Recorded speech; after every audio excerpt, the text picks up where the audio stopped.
கூறுங்கள் பெரியம்மா, என்னிடம் என்ன கேட்க விரும்புகிறீர்கள்? தர்பாரில் ஷெஹன்ஷா பேசும்பொழுது இடைமறுத்து பேசுவது குற்றமாகும். அதனால் தான் நான் அப்போது உன்னிடம் எதுவும் கூறவில்லை. ஆனால் இங்கு சில கேள்விகளை என் மகனிடம் கேட்க விரும்புகிறேன். ஆமீரின் மகாராஜாவிற்கு இப்போது விருந்தோம்பல் செய்வதற்கு என்ன அவசியம் ஏற்பட்டது? ஆமீரின் இளவரசர்களை கைது செய்து வைத்திருக்கும் பட்சத்தில் ஆமீரின் மகாராஜாவை மட்டும் ஏன் விட்டு வைத்தாய்? அந்த விஷம் ஆமீரில் இருந்து வந்திருக்கிறது என்றால் அந்த மகாராஜாவிற்கும் அதில் பங்கு இருக்கிறது. என்னுடைய கணிப்பு என்னவென்றால், ராஜா பார்மலின் துணை இல்லாமல் நிச்சயமாக இந்த நாடகம் அரங்கேறி இருக்காது. அதனால் ஜலால் எனக்கு என்ன தோன்றுகிறது என்றால், ராஜா பார்மலை இப்பொழுதே கைது செய்ய வேண்டும். அப்பொழுதுதான் முகலாய ராஜ்யத்தின் ஷெஹன்ஷாவிடம் வாலாட்ட வேண்டும் என்று நினைப்பவர்களுக்கு என்ன நிலை ஏற்படும் என்று அனைவருக்கும் தெரியும். இப்போது நீ கடும் நடவடிக்கை எடுக்காவிட்டால் ராஜ்யத்தில் இருப்பவர்களுக்கு அவநம்பிக்கை ஏற்படும். இறை வேடன் முன்பு இருக்கிறது என்றால் அதை வேட்டையாடுவதுதான் வேடனின் கடமையாகும்.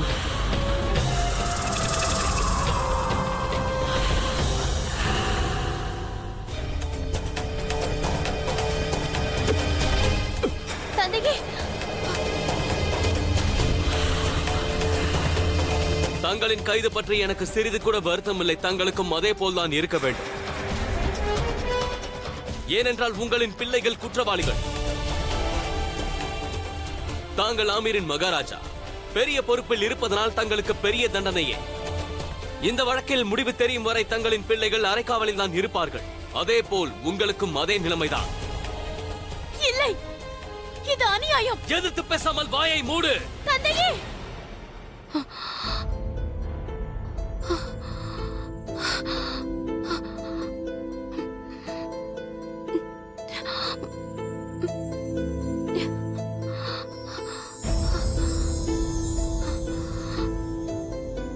எவ்வளவு பயங்கரமான கனவு!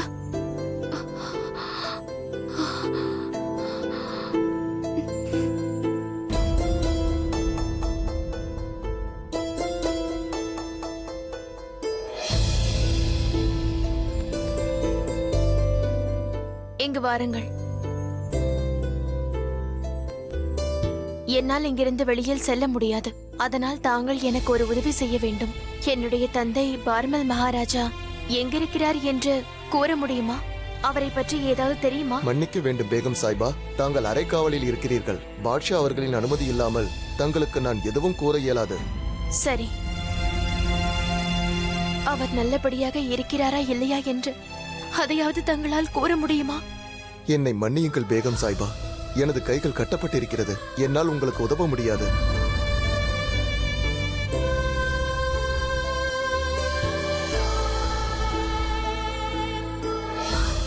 நான் என்ன செய்வேன்? என் தந்தையை பற்றி எவ்வாறு அறிந்து கொள்வது? தந்தையை பற்றி ஷெஹன்ஷா என்ன முடிவெடுத்திருக்கிறார் என்று தெரியவில்லையே.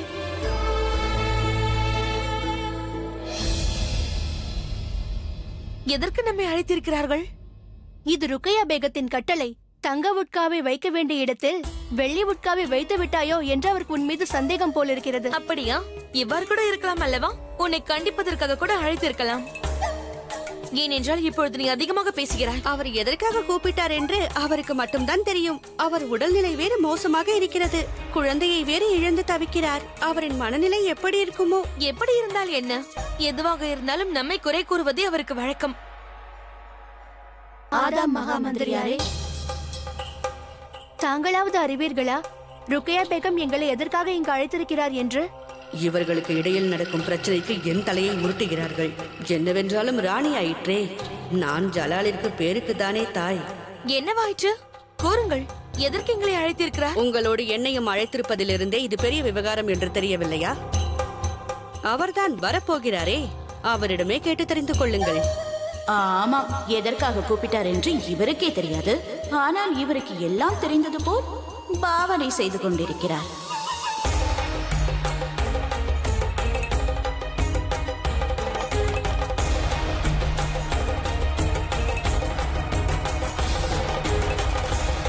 சலாம் அலைக்கும் மலிகா பேகம். வலைக்கும் அஸ்லாம்.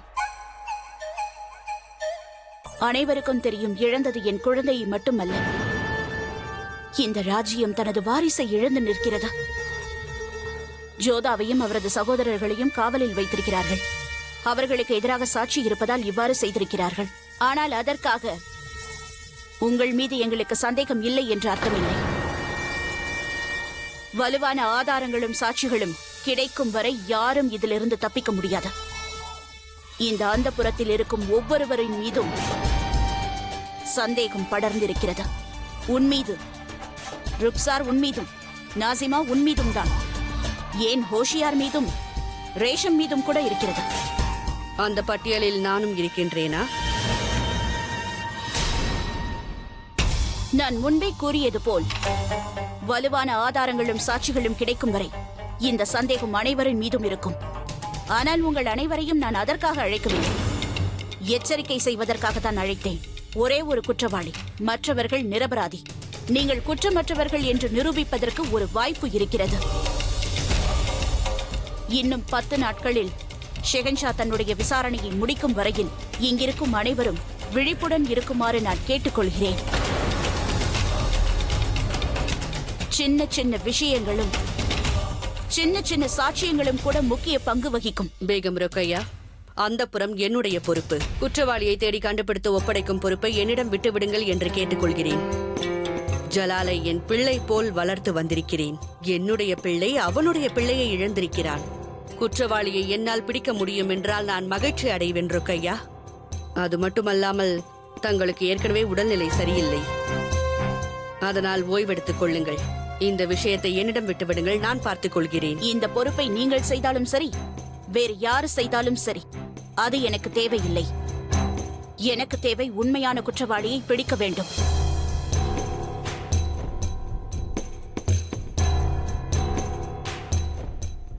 நான் குற்றவாளியை நிச்சயமாக பிடித்தே தீருவேன். அனைத்து அறைகளும் அனைத்து இடமும் சோதனைக்கு உட்படும். இந்த விசாரணையில் நீங்கள் அனைவரும் எனக்கு ஒத்துழைப்பீர்கள் என்று நான் நம்புகிறேன். பேகம் ஜோதா குற்றமற்றவர் என்று நிரூபித்து விட்டால் உடனே அடுத்த கேள்வி எழும், குற்றவாளி யார் என்று. உங்களுக்கு யார் மீதாவது சந்தேகம் இருந்தால் உடனடியாக என்னிடம் தெரிவியுங்கள். குதாஃபிஸ்.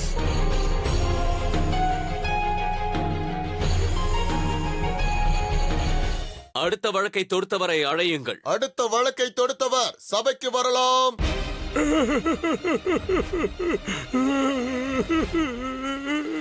ஷஹன்ஷாவிற்கு வெற்றி உண்டாகட்டும். யார் நீங்கள்? எதற்காக அழுகிறீர்கள்? ஷஹன்ஷா, என்னுடைய பெயர் தாத்தா. எனக்கு மிகப்பெரிய அநியாயம் நடந்துவிட்டது ஷஹன்ஷா. உங்களுக்கு நிச்சயம் நியாயம் கிடைக்கும். உங்களது புகார் என்ன? எனது மகனை கொன்று விட்டார்கள். அவன் எனக்கு இருந்த ஒரே மகன் ஷஹன்ஷா. பேகம் ருக்கையாவுடைய கர்ப்பம் கலைந்து விட்டது ஷெஹன்ஷா. என்னால் உங்கள் வேதனையை புரிந்து கொள்ள முடிகிறது. யார் எதற்காக உங்களது மகனை கொன்றார்கள் என்பதை தெளிவாக கூறுங்கள். ஒருவேளை நீங்கள் கூறியது உண்மை என்றால் உங்களுக்கு நிச்சயம் நியாயம் கிடைக்கும். ஷஹன்ஷா அவர்களே, நான் ஒரு குக்கிராமத்தை சேர்ந்தவன்.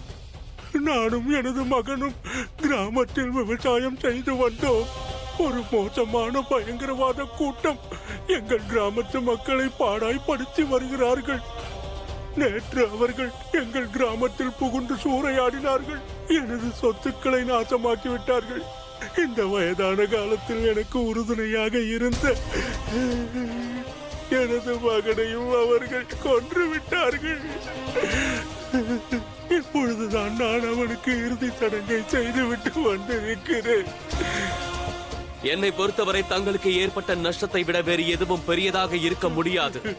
உங்களுக்கு நிச்சயம் நியாயம் கிடைக்கும். அந்த பிராந்தியத்தின் ராஜா யார்? சுஜான்பூரின் ராஜா பவானி சிங், அவரது மகன் ரத்தன் சிங். எங்களை காப்பாற்றுவதை விட்டுவிட்டு அவர்களே எங்களுக்கு பெரும் ஆபத்தாக இருக்கிறார்கள். ஜகாம்பனா. ஷஹன்ஷா, சுஜான்பூர் கயவர்களின் கூடாரமாகி விட்டது. அங்கு தட்டி கேட்க யாரும் இல்லை. அநியாயம் தலைவிரித்து ஆடுகிறது. இப்போது அவர்கள் அட்டூழியம் மிகவும் அதிகரித்து விட்டது. எங்கள் செல்வங்கள் சூறையாடப்படுகிறது. என்ன பெயர் கூறினீர்கள்?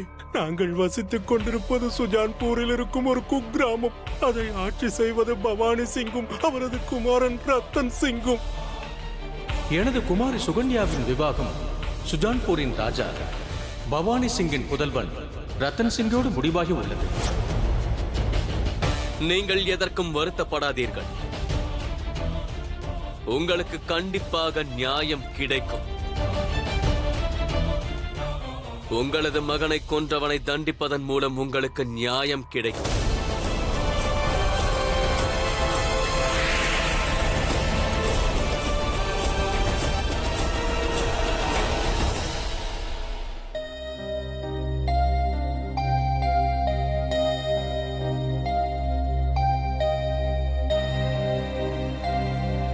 நீங்கள் சுப செய்தியை கூறுவதற்காக வந்தீர்கள் தந்தையே. ஆனால் இங்கு கெட்ட செய்தியை கேட்கும்படி ஆகிவிட்டது. அதோடு ஆக்ராவில் ஒரு பேகம் ஆவதற்கும் எனக்கு தகுதி இல்லை. தங்களுடைய மகள் என்று கூறவும் எனக்கு தகுதி இல்லை.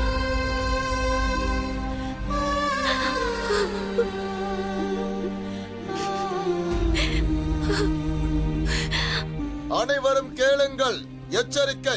அரசருக்கெல்லாம் அரசர், இந்துஸ்தானின் சக்கரவர்த்தி ஜலாலுதீன் முகமது அவர்கள் வந்து கொண்டிருக்கிறார்.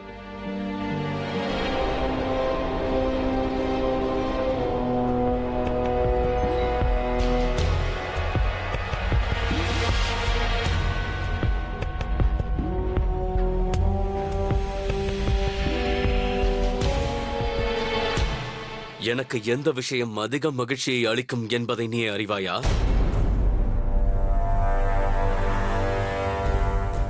வலியின் வேதனையால் என் எதிரியின் கண்களில் கண்ணீர் வரும்போது உனது கண்களில் உள்ள கண்ணீரை சேமித்து வைத்துக் கொள் ஜோதா. ஏனென்றால் இப்பொழுது நான் கூறப்போவதை கேட்டு நீ அழுவதற்கு உனக்கு அந்த கண்ணீர் மிகவும் தேவைப்படும். அழுவதற்கு கண்ணீரே இல்லை என்றால் பிறகு நீ உன் உணர்ச்சிகளை எவ்வாறு கொட்டுவாய் ஜோதா? தாங்கள் எனது தந்தையை எதுவும் செய்து விடவில்லையே. பயப்படாதே ஜோதா. நான் அவரை ஹிம்சிக்கவும் இல்லை, கைது செய்யவும் இல்லை. விருந்தினர் மாளிகையில் உனது தந்தை மிகவும் சௌகரியமாகத்தான் இருக்கிறார். ஆனால் தன்னுடைய குழந்தைகள் கஷ்டத்தில் இருக்கும் பொழுது ஒரு தந்தைக்கு என்னதான் உபச்சாரம் செய்தாலும் அவரால் அதை ஏற்றுக்கொள்ள முடியாது. தந்தையின் பாசம் அதை ஏற்றுக்கொள்ள மறுத்துவிடும். உங்கள் அனைவரையும் மறைக்காவலில் வைத்து அந்த துன்பத்தை உங்களது தந்தைக்கு தர விரும்புகிறேன். சந்திக்க வேண்டும் என்று தோன்றும், ஆனால் சந்திக்க முடியாது. பேச வேண்டும் என்று தோன்றும், ஆனால் பேச முடியாது. அப்பொழுதுதான் நான் பட்ட வேதனையும் வலியும் அவருக்கு புரியும். அதுவும் நான் எதுவும் சொல்லாமலேயே. இருக்கட்டும். சரி, வந்த விஷயத்தை நான் கூறுகிறேன். நான் சுஜான்பூர் செல்கிறேன். உனது தங்கையின் திருமணத்தில் பங்கேற்க அல்ல. நான் சுஜான்பூர் செல்வது அதை தாக்க வேண்டும் என்ற நோக்கத்தோடு தான்.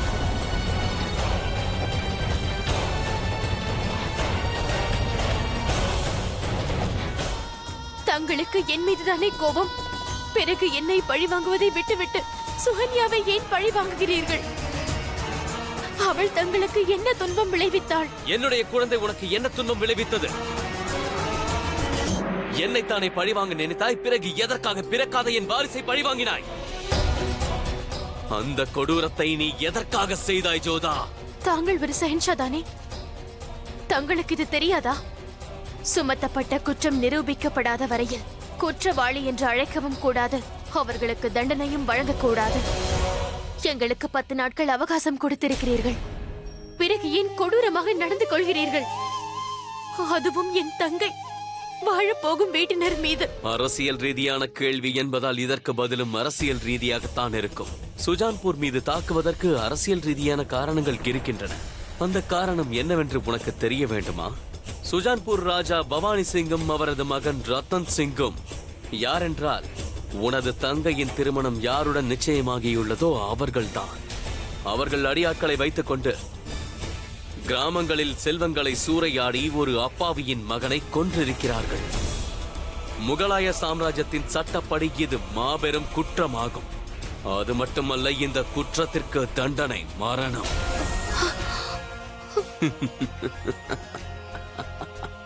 இதை நினைத்தால் எனக்கு விந்தையாக இருக்கிறது ஜோதா. சமீப காலமாக நான் பார்த்த குற்றவாளிகள் அனைவரும் உனக்கு வேண்டியவர்களாக இருக்கிறார்கள். செஹன்ஷா, ஒன்றும் செய்யாத என் தந்தையை நீங்கள் பழி வாங்காதீர்கள்.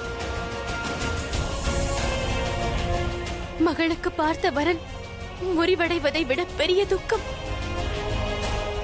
ஒரு தந்தைக்கு வேறு என்னவாக இருக்க முடியும்?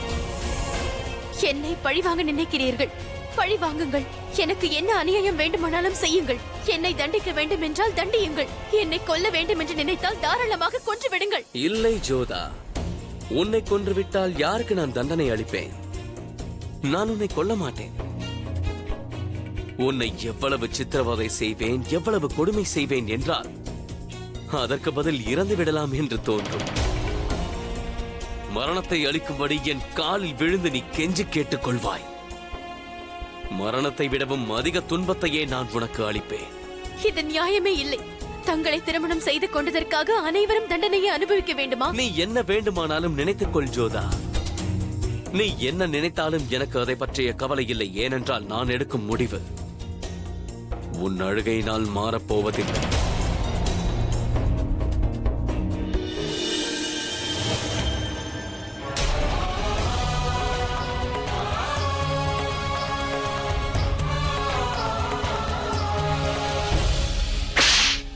இதுவரை ஆதாரம் கிடைக்கவில்லை என்று என்னிடம் கூறுவதற்கு உனக்கு எவ்வளவு தைரியம்?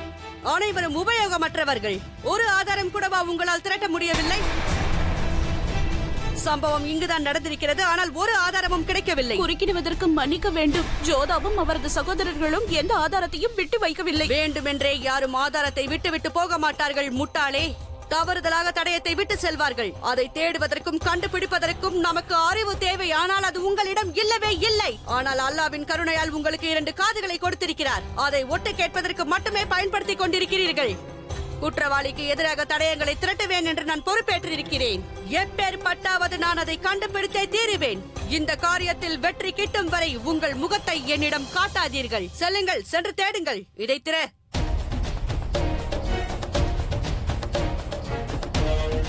மகா மந்திரியாரே, விடுங்கள், இந்த வேலையை நான் செய்கிறேன். உன்னால் தேட முடியும் என்றால் எப்பொழுதோ தேடி கண்டுபிடித்திருப்பாய். தடயம் உன் கையில் இருந்திருக்கும், புரிகிறதா? செல்லுகிறது. ஒரு அரசியல் சூழ்நிலையை விளக்குவதற்காகத்தான் தங்களை அரைக்காவலில் இருந்து வர சொன்னேன். யாம் சுஜான்பூருக்கு எதிராக தாக்குதல் நடத்த இருக்கின்றோம். ஷகன்ஷா, தாங்கள் நன்கு அறிவீர்கள். சுஜான்பூரின் இளவரசன் ரத்தன் சிங்கோடு எனது மகள் சுகன்யாவிற்கு திருமணம் நடக்க உள்ளது. எனக்கு அது நன்றாக தெரியும். ஒன்றை தெரிந்து கொள்ளுங்கள், சுஜான்பூரின் ராஜாவும் அவரது மகனும் ஒரு கிராமத்தை தாக்கி அங்கே சூறையாடி இருக்கிறார்கள்.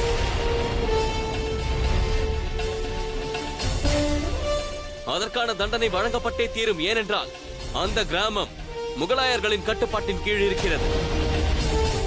முகலாய ராஜ்யம் இது போன்ற அநியாயங்களை பார்த்து பொறுத்துக் கொள்ளாது. அரசு மற்றும் பொதுமக்களின் சொத்துக்களை சேதப்படுத்தி இருக்கிறார்கள். அதற்கான புகார் வந்துள்ளது. அங்கிருந்த செல்வங்களை அள்ளிச் சென்றதோடு ஒரு பெரியவரின் மகனை கொன்றிருக்கிறார்கள்.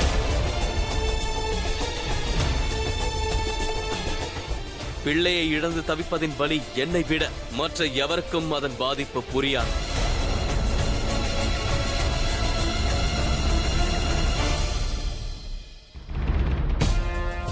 அதனால் நான் இந்த போரில் நானே செல்வதாக முடிவெடுத்துள்ளேன். நீங்கள் எனது முனிசிப்பாக இருப்பதால் தங்களது சேனைகளை எனக்கு கொடுத்து உதவும்படி கேட்டுக்கொள்கிறேன். ஆனால் ஷகன்ஷா, அவ்வாறு நடந்தால் எனது மகள் திருமணம் தடைபட்டு விடுமே. தங்களுக்கு எந்த உறவு மிகவும் முக்கியம் என்பதை தாங்களே முடிவு செய்து கொள்ளுங்கள். இன்னும் ஏற்படாத அந்த உறவின் மீதா, இல்லை என் உறவின் மீதா? ஜோதா பேகம் கூட தங்களுடைய மகள் தானே? முகலாய ராஜ்யத்தின் முனிசிப்பாக இருப்பதன் காரணமாக இத்தருணத்தில் தங்களின் கடமையை நிறைவேற்ற வாய்ப்பு கிடைத்திருக்கிறது. இனி தாங்கள் தான் முடிவெடுக்க வேண்டும் ராஜா பார்மல் அவர்களே. எப்படி இருந்தாலும் தங்களின் ஒரு மகள் நிச்சயமாக பாதிப்படைய போகிறார்.